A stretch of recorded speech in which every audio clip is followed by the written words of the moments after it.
சுவையாகி புல்லாங்குழல்களே புகழ்ந்த சுவையாகி நெல்லில் மணிப்பழுத்த நிலைத்த பொருளாகி சொல்லுக்கு சொல்ல சுவை கூட்டும் செந்தமிழே வாழியவே சொல்லுக்கு சொல்ல சுவை கூட்டும் செந்தமிழே வாழியவே சிந்தி வரும் மைத்துளில் எனை கூட சிந்து பாட வைத்தது சிந்தா எடுத்து வெண்பா தொடுத்து முப்பாளி நண்பாளாகி பேருளில் நிகழ்ந்த நலம்பெயர்ந்த நறுந்தமிழே உன்னை வணங்கி உன் அவையை வணங்கி என் தாய்மொழி தமிழுக்கு முதல் வணக்கத்தை தெரிவித்துக் கொள்கிறேன்.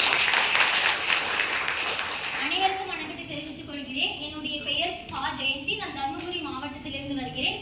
நான் அரசு கலைக்கல்லூரியில் பிஎஸ்சி வேதியியல் 2ஆம் ஆண்டு படிக்கிறேன். நான் இயற்கையை பத்தி கவிதை எழுதியிருக்கிறேன். அந்த காலத்துல இயற்கை எவ்வளவு செழிப்பா இருந்துச்சு, இப்ப இயற்கை எவ்வளவு அழிந்து போயிருக்கு. மக்கள் அந்த காலத்துல மரங்கள் நட்டு எவ்வளவு செழிப்பாக வளர்ந்தாங்க. ஆக்சிஜன் அந்த காலத்துல இயற்கையா இருந்துச்சு. ஆனா இப்ப மனிதர்கள் மரங்களை வெட்டி அந்த இடத்துல ஒரு கட்டடத்தை கட்டி அதனால மரங்கள் நிறைய விலங்குகள் பாதிக்கப்படுது. அதனால இயற்கை பத்தி நான் அதனுடைய நிறைய ஆலோசனை எடுத்திருக்கேன். நான் ஒரு பேச்சாளர், மாவட்ட அளவில் கலந்து கொண்டு நிறைய பேச்சு போட்டிகள்ல நான் வெற்றி பெற்று இருக்கேன். இப்படி ஒரு எழுத்தாளர்